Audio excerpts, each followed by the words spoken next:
Matagumpay na naisagawa ang disaster relief operation na pinamunuan ng aming hepe ng pambansang pulisya, Police General Nicolas Torre III, na isinagawa dito sa bayan ng Mamburao, Occidental, Mindoro. Personal na pinangunahan ni Police General Nicolas Torre III, Chief Philippine National Police, ang isinagawang disaster relief operations sa Provincial Evacuation Center na matatagpuan sa Capitol Compound, Barangay Payompon, Mamburao. Sa gitna na patuloy na epekto ng kalamidad sa lalawigan, agad na nagtungo ang PNP chief sa lugar upang maghatid ng tulong at tiyakin ang kaligtasan at kapakanan ng mga evacuees.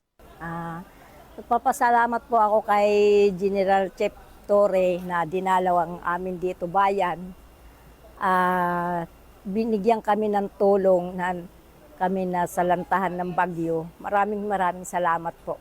Namahagi rin si Police Brigadier General Jean S. Pajardo ng cash assistance at relief goods para sa mga PNP personnel na nasalanta ng bagyo bilang malino na pagpapakita ng suporta sa kanilang kapakanan at pagpapalakas ng kanilang moral. Ako po ay nagpapasalamat sa aming Chief PNP sa kanya pong financial assistance na tinulong sa amin mga PNP personnel ng Mamburao Police Station.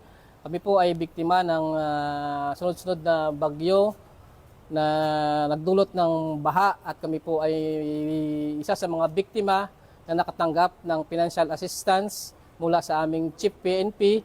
Kasama na rin po ang goods na binigay sa amin. Bukod po doon ay nabigyan din po kami ng financial assistance. At yun lamang po, kami po ay nagpapasalamat sa aming Chief PNP. Ito ay pagkilala sa kanilang katatagan at patuloy na paglilingkod sa taong bayan sa kabila ng sariling pagsubok na kinakaharap. Kasama ang iba't ibang unit ng kapulisan sa Occidental Mindoro, namahagi si Police General Torre ng mga food packs, hygiene kits, at iba pang pangunahing pangangailangan sa daang-daang pamilyang pansamantalang nanunuluyan sa evacuation center.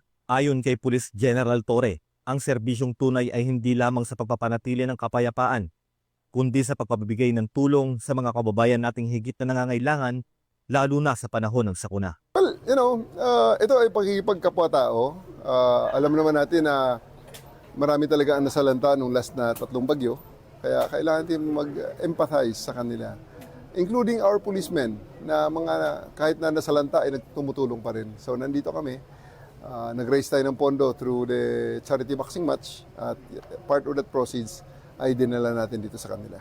Mula dito sa Occidental Mindoro, ako ang inyong PNN correspondent, Patrolman Lubimir Julian, alagad ng batas, tagataguyod ng Balitang Pulis.